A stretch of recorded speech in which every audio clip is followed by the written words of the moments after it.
when you're actually in there with him, and again, I said there was a lot of hype around him. Do you feel like the hype matched the skill when you were in No, there? no, Okay. no. And even though I lost, and again, this is going to be the part of the interview that people are like, he's a fucking bum. I made the mistake. You know what I mean? He did everything technically correct, but as far as we were standing on the feet, he shot real early because I clipped him with a left hook over the top of his hand, and he knew that he couldn't stand with me. I think that Christian Rodriguez's game plan was exactly the same as mine. Honestly, I was going to do the exact same thing. He just got past that first sequence.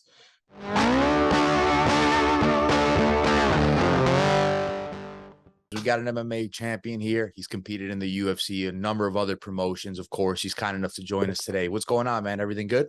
Oh, I'm hanging in there, dude. Another day, another dollar. You know what I mean? How are you? Good. Yeah, man. Everything's same here. Another day, another dollar, man. Just hanging in there, like you said, Yes, right? sir. Yes, sir. Gotta keep Another day in paradise, just kind of glide through it. 100%, man. Yeah. And look, obviously, speaking of the another day in paradise, I see you online training hard as always, right? Yes, sir. I think I read that you were like working on the grappling a little bit, right? Is Yeah. that something you've been drilling specifically the last few months or so? Dude, when you get subbed the way that I did, you know what I mean? You look back on what you did, you know what I mean? That was a really basic thing that I got caught in. And you know what I mean? To be objective with yourself as a martial artist is the only way to grow. And my last fight, that shouldn't have happened. What happened to me shouldn't have happened, and I should have had the skill level to be able to get out of that. And I think the fundamentals of some of the stuff that I was doing um screwed me. So I think that since I got home, I've been working with Joe Lozon and the Lozon MMA crew, and just working on MMA grappling and back to my basics about jujitsu, and just really trying to get all the technique down. I focused so heavy on my striking for 2 years that I kind of neglected it, and I think that it was just time to sharpen that weapon a little more after obviously the last result. Yeah, and to give you some credit, right? It would seem like, maybe to the casual eye, it's watching like, oh, the guy got his back and, he clearly couldn't protect his neck. Like, what's wrong with him? That's obvious, but there's so much more to it, right? And that's why you're doing this. Is why you're preparing, because there's so many little, things in it that you have to prepare for. Is that right? Absolutely. And Raul is a great competitor, and I just want to say this just in general, people can say whatever they'd like about me, but Raul being 18 years old in the UFC speaks more to the level of talent that he possesses than people are really giving him credit for.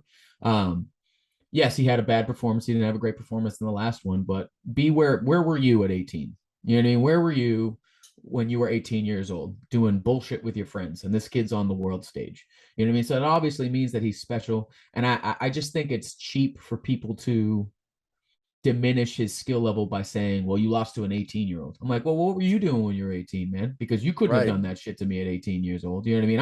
I'm a world champion. I fought world caliber people and he beat me, so like, I just want to give him credit, even though he had a bad outing in his last one, he was a little bit outmatched, and he needs to mature a little bit more.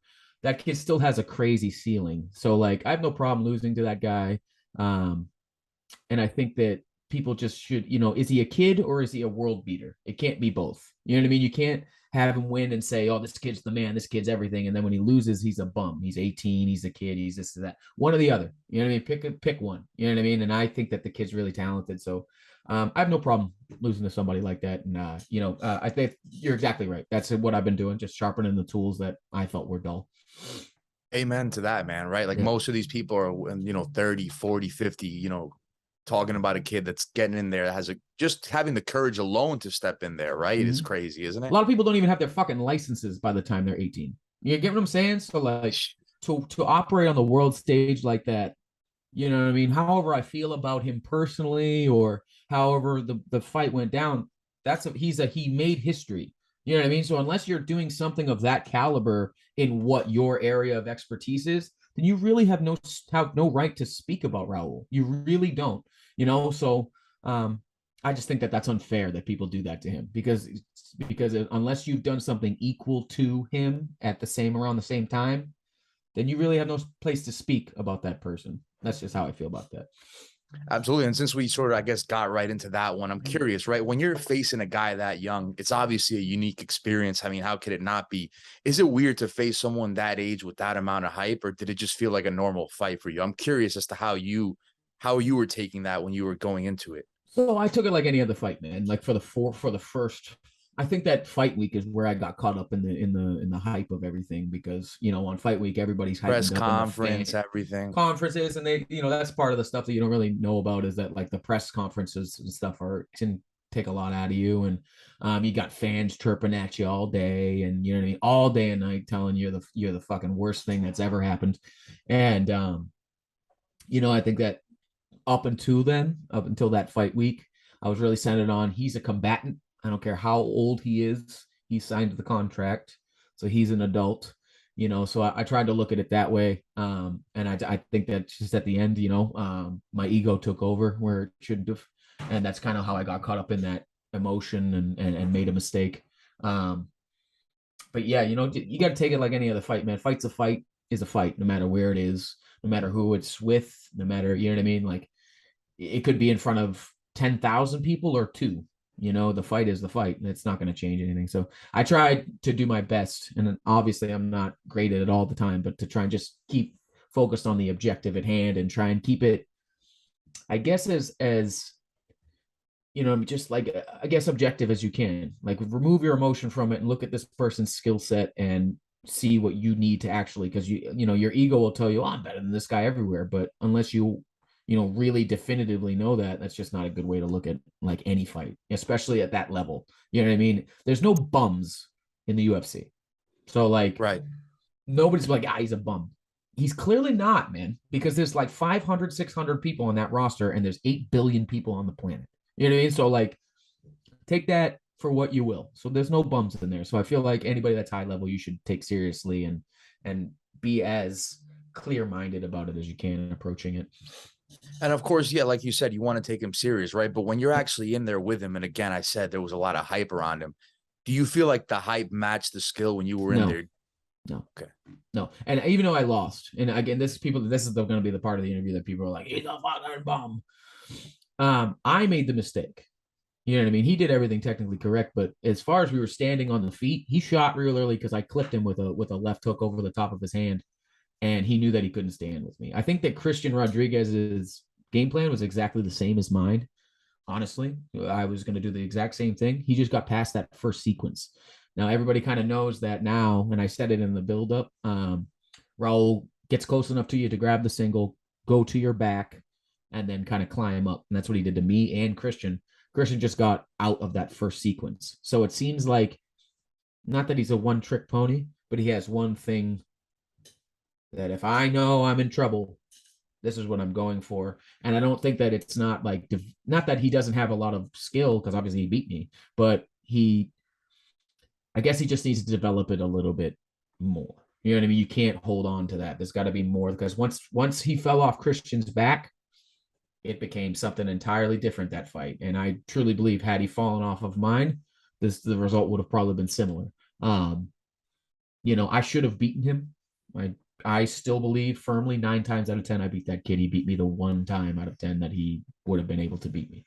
And that's, again, he beat me.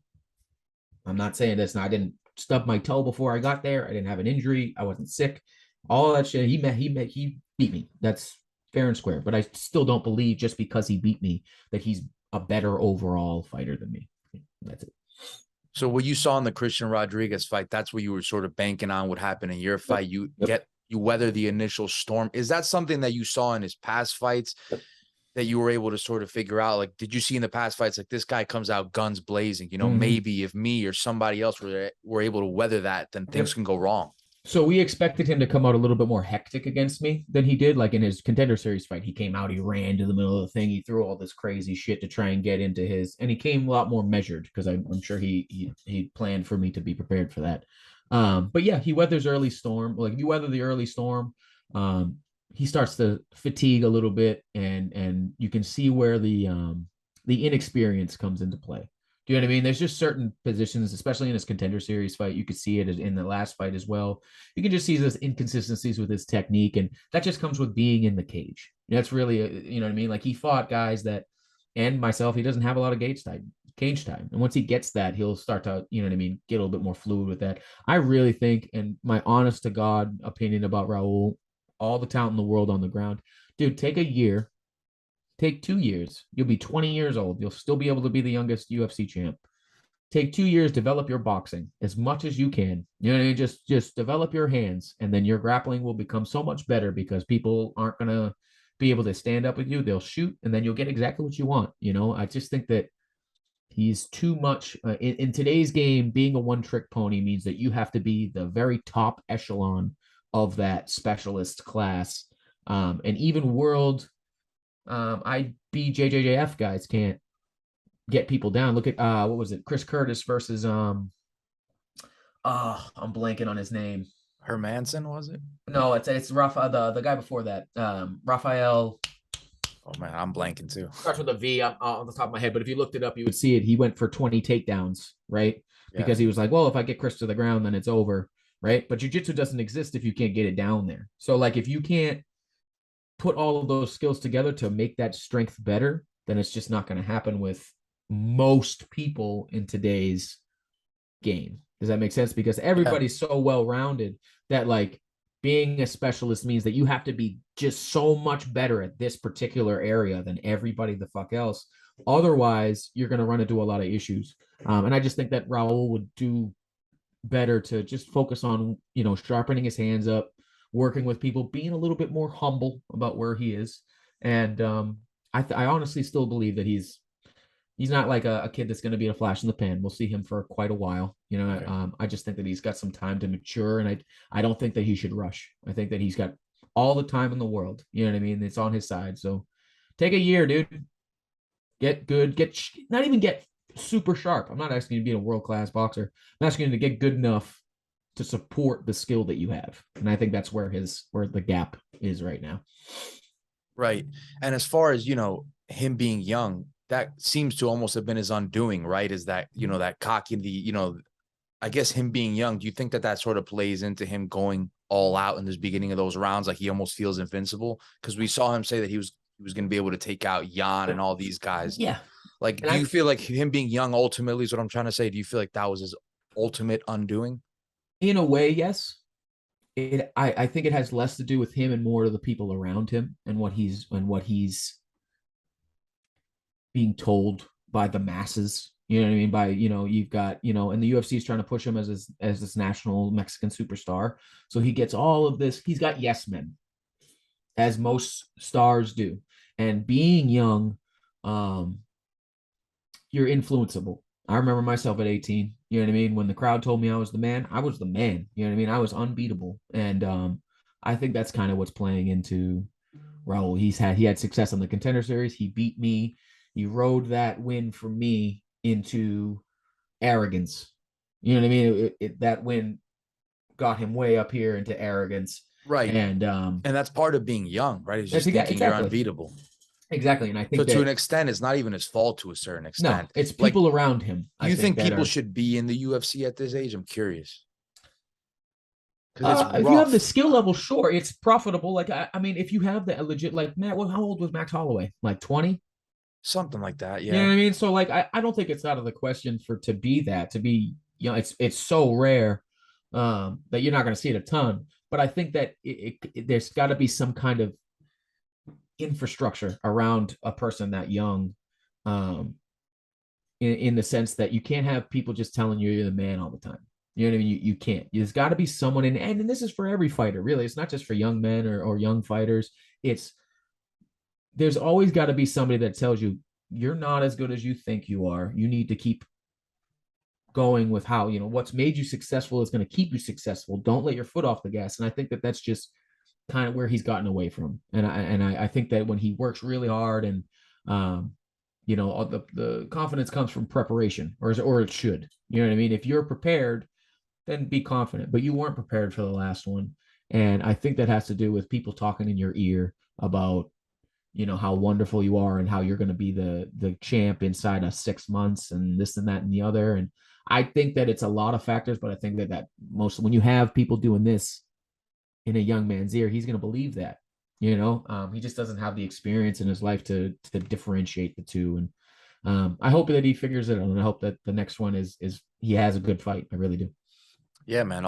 Best of luck to him, right? We're not here to hate on the guy either, No, not at all. He beat me. Again, I'm not trying to be a hater. I'm just trying to give my honest assessment of what I've seen. You know what I mean? And I think that he's going to be a superstar. He's just got to go back to the drawing board. I think it was very good for him to lose. I agree. Yeah. I think that it was better for his career right now for him to lose that way, and then it would be for him to have won that fight, because he would have learned nothing. He would have changed nothing.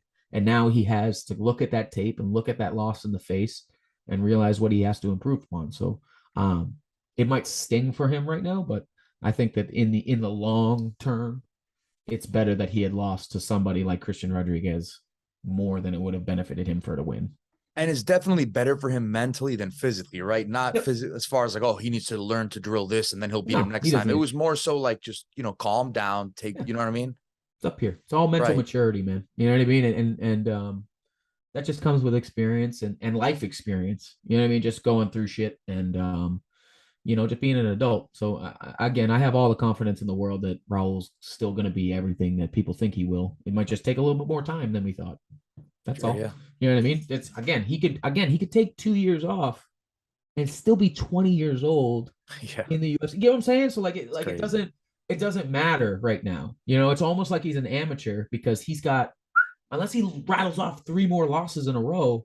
Yeah. Dude's fine. You know what I mean? He's going to be fine. So I just hope he doesn't take it too much to heart and, thinks that like it's over now. Obviously hype trains get derailed, and I'm sure that his stock went down just a little bit, but it doesn't mean that he can't regain the ground that he lost in one loss. MMA fans are really fickle, and they'll turn on you in a second. So all the people that call them a world beater are probably. What have you done for me lately? That's the sport, unfortunately. Mm-hmm. And you're only as good as your last fight. So just like I have to live with losing to him until I beat another guy, he's going to have to live with that Christian one until he turns it around. So I hope that sting that he feels doesn't consume him, but it pushes him enough to get back to training hard and doing what he was originally there for.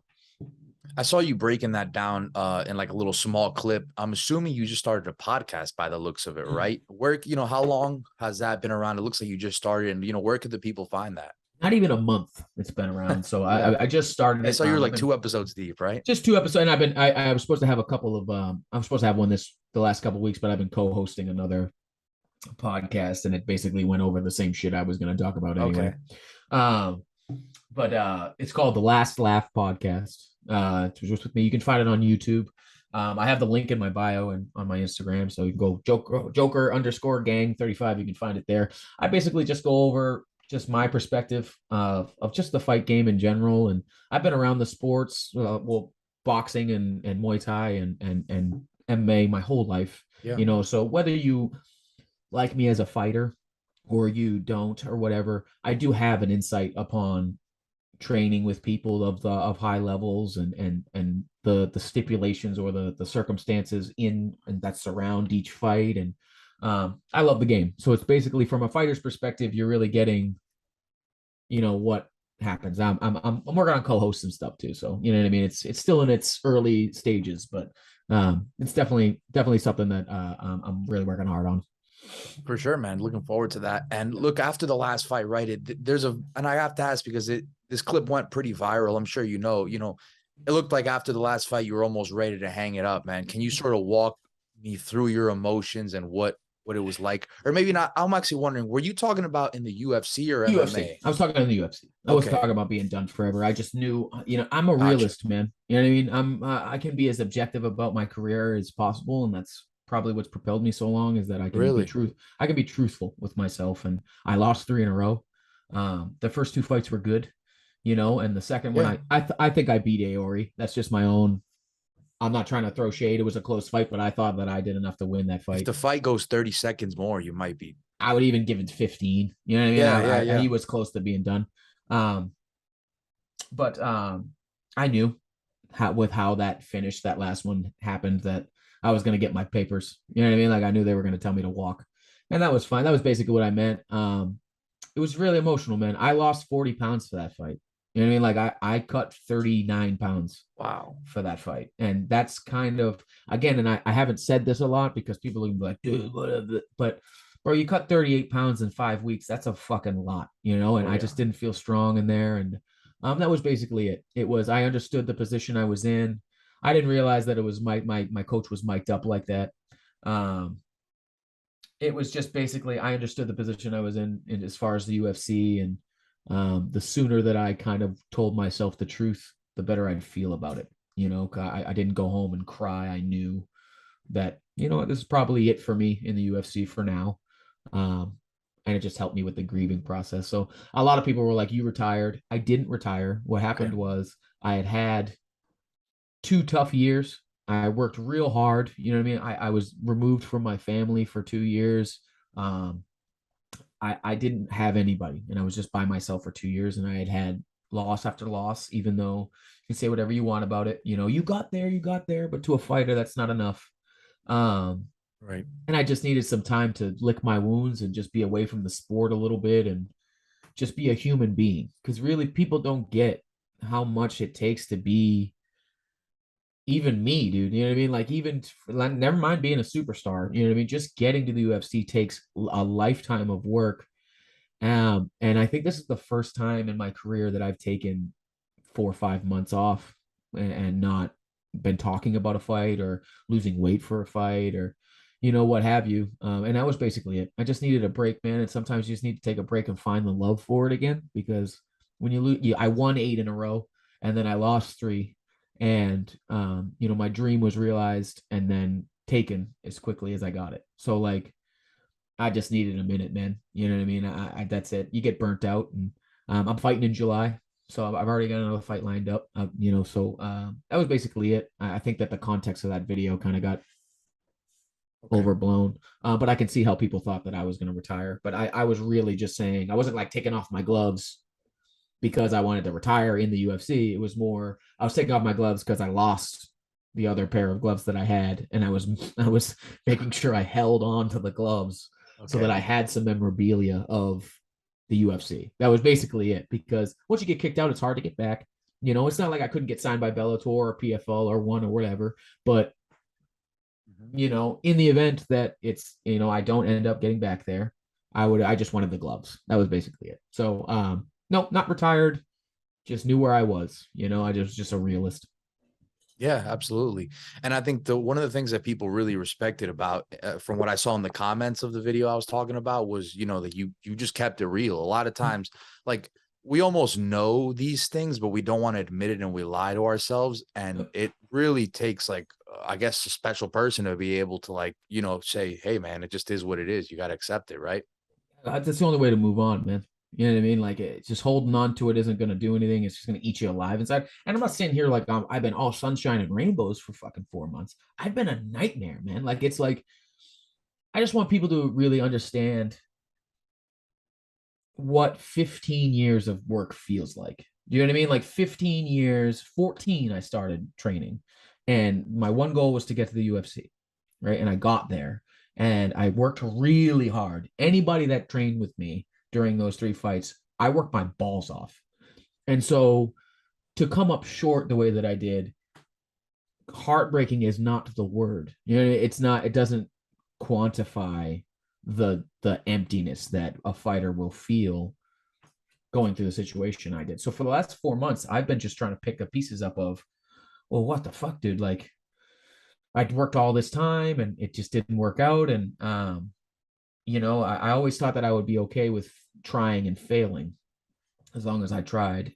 And I thought that that would be like a thing that I'd be immediately okay with, but you're not. You know what I mean? Like, I'm okay with that. I tried real hard. I worked really hard, and I've had a good support system to tell me, hey, man, you have nothing to be ashamed of as long as you did everything you could. But it takes a minute to get there, man. Like, I want anybody to work on something that they love. I'm talking about your whole life is this for 10 plus years, and then have the rug pulled right out from under you, no matter how hard you work.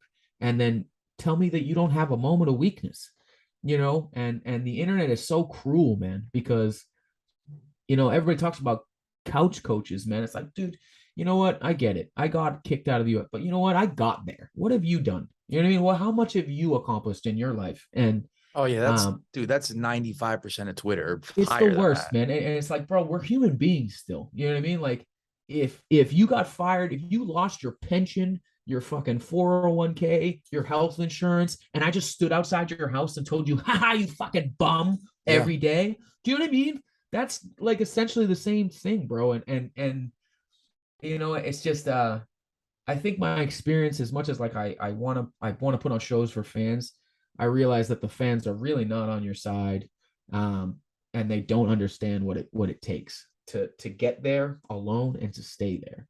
And I think the last 4 months has just been really me just kind of finding myself again and loving the sport, and the fans. I'm not going to lie to you, take a lot of the love of the sport away from people because of how fickle they are or just how nasty they can be, man. It's just like it's so sad because we literally do it so that people can fight or watch us fight.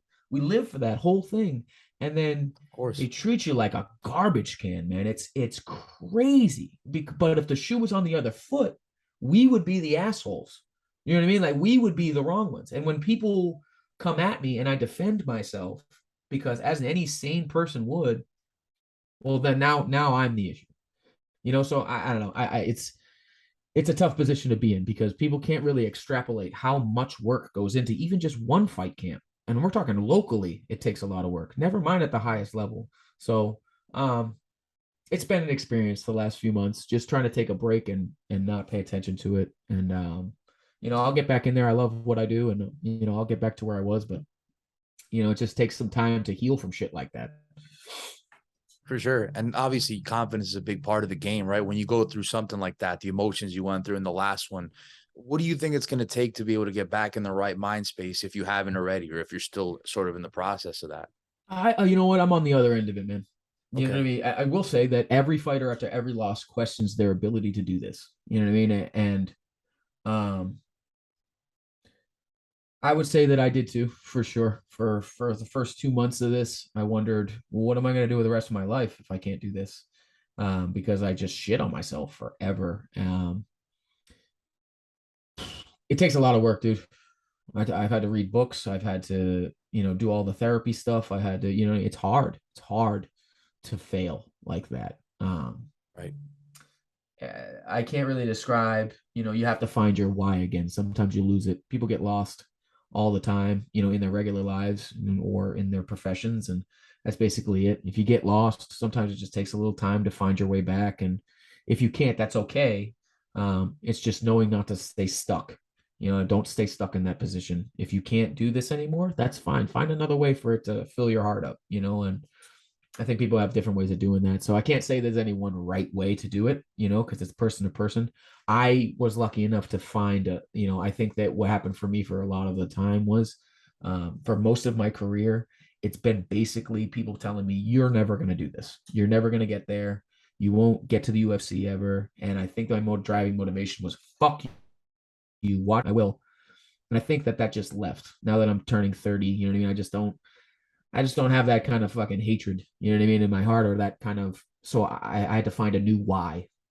Why do I want to do this? Why does this drive me? And I have found that, in my family and the people that support me. So I think it's just, if I have one bit of advice for people, it's find your why again. And even if it looks different, that's okay as long as it's yours, right? It doesn't have to be anybody else's. It doesn't even have to make sense to anybody else. As long as it's something that you can hold on to. And every time you think of it, you can feel the fire in your belly again. And I think that's just basically it, especially for fighters. You can find the fire in your belly again, you'll get back in the cage. Yeah, I mean, life is obviously one hell of an emotional roller coaster. I'm glad to see, you're on the right side of it now. Speaking of, fights and whatnot, I saw you were scheduled to fight Ryan McDonald, right? That's no longer on the table, right? That happened months ago. Like, I don't know why that's still a thing. I messaged Ryan and was like, hey, dude, because it was far out. Like, we were like Yeah. 10, 12 weeks out before this happened. And Okay. I was just, you know what it was? I told my manager it wasn't an injury. It wasn't, I was just like, you know what?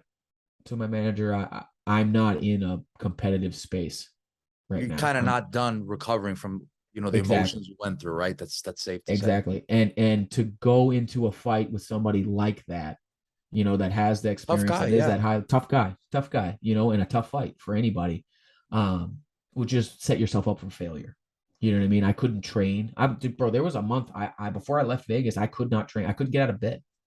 Wow. I really couldn't get out of bed because what was the point? That was basically how I felt. And what's the point of fucking anything? That's where I was for a good month after that fight. And I just told my manager, I'm like, bro, I'm gonna get killed if I go into this with this kind of mentality or this kind of, this kind of focus. I don't have it. Yeah. So I messaged Ryan. I'm like, hey man, I'm sorry. Um, I'm just not in a place to do this. So I hope that they find you an opponent. And I wanted to give you the respect of giving you the time to have another opponent and you know what I mean, have the time to prepare for them instead of, like some people do, they won't fucking say anything until, you know, a week out, 2 weeks out, Right. when they shouldn't. And that's just disrespectful, man. Me and Ryan, are both trying to do the same thing, and that's get back into the graces of the UFC. And that was basically it, man. Out of respect for myself and my safety, as well as respect for my opponent. Because I feel like if you step in the cage with me, dude, you deserve my best. You deserve everything I've got. And if I can't give it to you, then I shouldn't be in the same cage as somebody that is going to give me their best. And that's kind of how I went about that. So it happened like 2 months ago. But I don't know if they ever got him a new opponent. I never checked in on that. Yeah, man. For sure. I agree with all that what you just said. I would say that's all fair. Makes sense to me. And another thing I'd say, Sure Dog should probably take the fight down, but that's another thing. Sure Dog, dude. Why are we still doing Sure Dog? You know what I mean? Oh, really? I didn't know those... It's just they do. Is it really? They had me at I just like 3 and 2. The layout for Sure Dog more. That's the only reason why. It looks cool, but it does. It's like the Wikipedia of fight pages. I didn't know that. Cause it's just like I've looked at my own record and like they didn't update my own record for like 5 years. Like it was crazy. My friend had to go email them and tell them this isn't his record anymore. So it's been like this for years. So I just think that Sure Dog is like just a bedlam of misinformation about certain people. You know what I mean? Unless you're like a star, and even some stars, they don't have some shit that's correct. Sure Dog, don't like sue me, but like, do better. You know what I mean? That's right. That's it. Yeah, just cancel it. It's already canceled. Just cancel. Not too hard. Just put an X on it. Exactly. That's all you got. Yeah, don't even remove it. Just put an X on it. X done. People get it. Right. Exactly. So the fight was going to be on, I think it was Art of Scrap, right? Would you be open to fighting for them in your next fight or no? I'll fight anybody that pays me, baby. You know what I mean? If you want to pay me, I'm there. You know what I mean? I don't care where we fight, dude. You know what I mean? Like I said, fight's a fight no matter where it is. And right now I just got to rack up some wins. I just got to rack up 4 or 5 wins, and see where we're at from there. So where, when, who doesn't really matter to me. As long as I'm training hard and winning, that's really it. So I don't give a fuck where you want me to go. Pay for the flight, my hotel, and I'm there. So we're good. That sounds right to me, right? If it don't make dollars, it don't make sense. Don't make sense, baby. That's right. Speaking of training, speaking of the UFC, speaking of training, you've been able to train with Aljo in the past, right? Learn some things from him. I'm curious. He's back in action next month against, obviously a legend of the sport, Henry Cejudo. Yes, sir. What do you think of the fight? As someone who likes to break down fights, from what I've seen, give me your insight on that one. Okay. So, I'm giving this one to Aljo, not because of my own personal bias. I just think that the size difference, like, I don't know if you've ever seen Aljo up close. Aljo's big, bro. Aljo's a big dude. And I just feel like as much as Henry's wrestling is great, I don't think that his overall grappling game is super complete or as complete. So people that are throwing the wrestling part of this in, yes, he's an Olympic wrestler, but it's not pure wrestling. And I'd say that Aljo's a more complete grappler than Henry. I could be wrong because he's the most decorated combat sports veteran, or one of them in the world. Definitely. But I think 3 years of layoff and all that other stuff will, being active and being not active matters. And it's hard to explain, but active guy, I'm always going to go with first. I wonder how much of this time he's taking just to get back into shape, because he looked out of shape for like 90% of the long time. Man, right. And even now, he doesn't look exactly like he used to.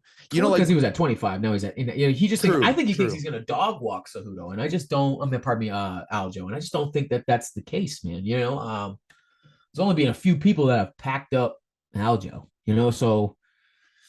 Personal bias on the ground aside, has anyone been able to do it on the ground? I don't think anybody getting knocked him out, but even on the ground, I don't remember. I think it was Marlon that knocked him out. Yeah, right, Marlon. Yeah, so I don't think anybody's ever subbed him, at least in the UFC from what I can tell. So I just think if it hits the ground, which everybody's like talking about, no one's really talking about the striking game. They're talking about the wrestling. I don't know, man. Marab's a good wrestler. Aljo's a good wrestler. You know what I mean? Like, so I'm gonna give this one to Aljo just off of the completeness of his game. I think that if it does touch the ground, that's a shark in water right there. He's gonna take your neck. And he's very awkward to spar.